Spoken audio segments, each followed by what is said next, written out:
Oh, well, would you look at that? Fresh blood stains the fields of woe. Well, worry not, adventurer, I'll be your guide. Now cut the talk and let's get to some horror.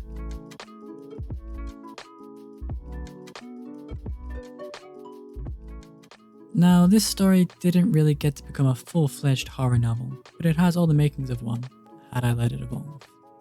Instead, I cut it short, so we're left with an RPG horror short story of sorts. Let's start with the obligatory disclaimers.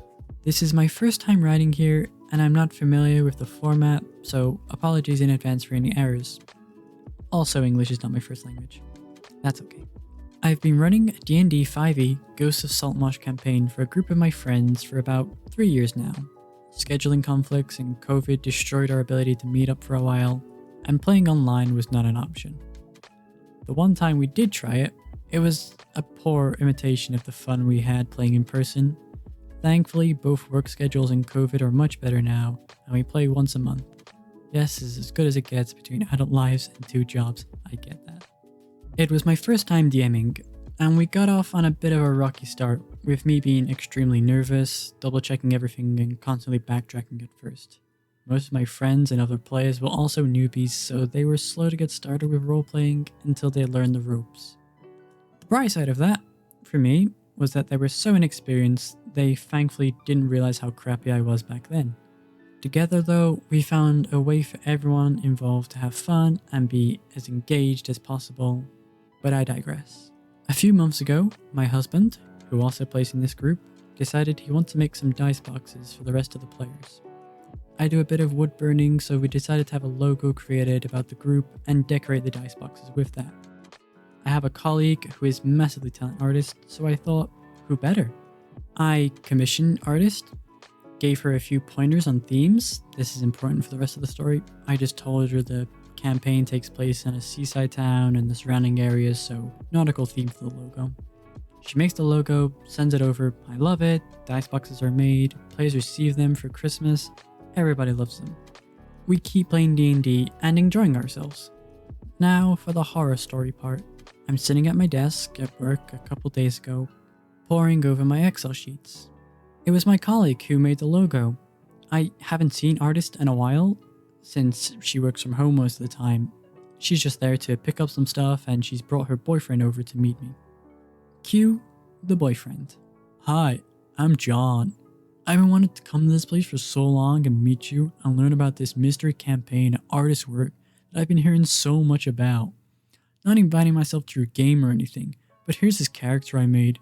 He's a water genasi with a sailor background. I have a backstory and everything. It's right here on my phone. Here, read it.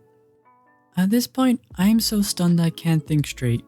I was very focused on my work when they walked in, and the interaction with artists was under 10 seconds before this monologue. So after what can only be described as whiplash, I just say I'd love to read it. He hands me his phone, and I skim through the text. I must have been, I want to say, in shock, even though it's so overdramatic.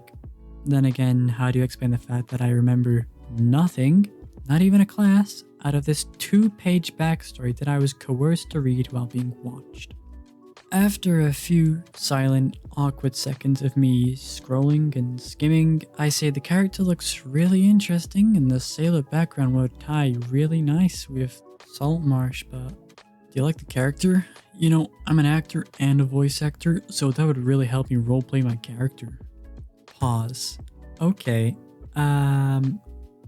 what the hell is that ego? First of all, who cares how good of a roleplayer you are? It is a team game where we all come together and roleplay together, not one person hogging the main character's spotlight. So, continue.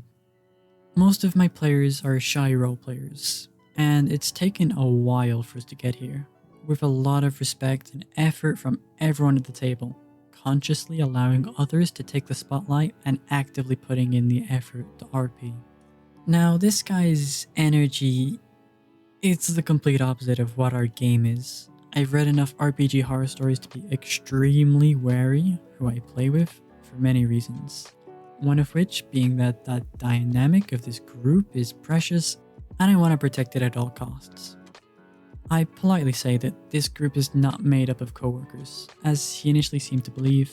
But a group of my friends, we're not looking for more players since we already have 6 people at the table, but I might run a one-shot adventure for colleagues to which both he and Artis would be more than welcome, and I'd be willing to play if he runs any games. I don't remember much from the rest of the interaction, but I do remember a lot of awkwardness and nervousness. Myself not being a social flower either, I was doing my very best to not make them realize how much I was taken aback or make either of them feel unwelcome. Even though the guy came on really strong for the first time meeting. I'm guessing it's because he's younger? Like mid-20s, and excited to find a group. I meant what I said about playing together, but I would not invite him to the existing campaign. Not that I would need to, as it seems he skipped that part entirely.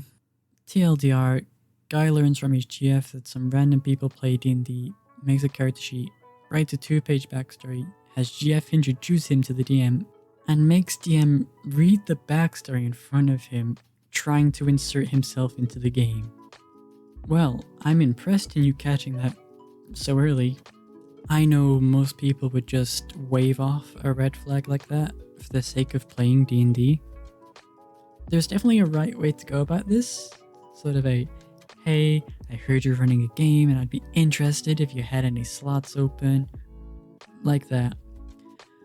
I also don't see why he thought to bring up voice acting, like that got him any more merits to join. Like, dude, just let your play speak for itself. There isn't a qualification to play D&D, If people aren't as good, then it should be your job as a more experienced player to help them elevate. But don't brag at them. That's just not helpful.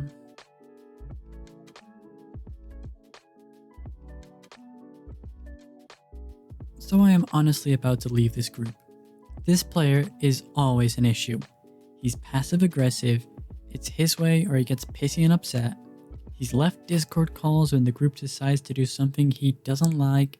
He constantly talks over people and then goes to text only when he gets called out since no one wants to hear me. He keeps having to pause the call about 4 times an hour to play with his 2 dogs and then take them out. He's way too into these dogs. He calls the female his sexy and constantly makes jokes about playing with the male's bits. He also just made a comment, "Of course my French dog French kisses. How else would I kiss her?" This was not played as a joke.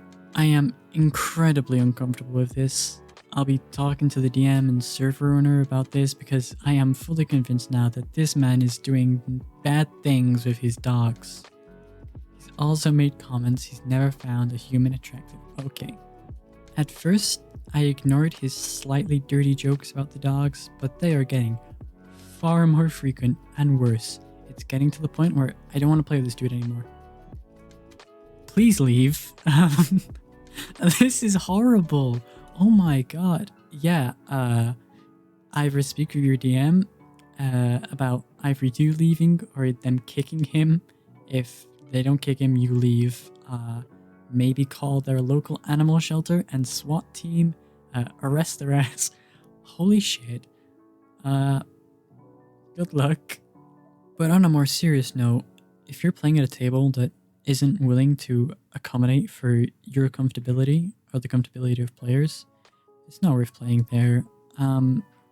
This should be, like a nice place for you to play, a safe space, to have fun, and take a break from the whims of the world. No D&D is better than D&D that makes you extremely uncomfortable and puts you as a witness for maybe a crime. Thank you all for tuning in. Please leave comments down below what you think of these guys. If you disagree with anything I said, or if you think that maybe these guys were the horror stories all along. So yeah, Jane.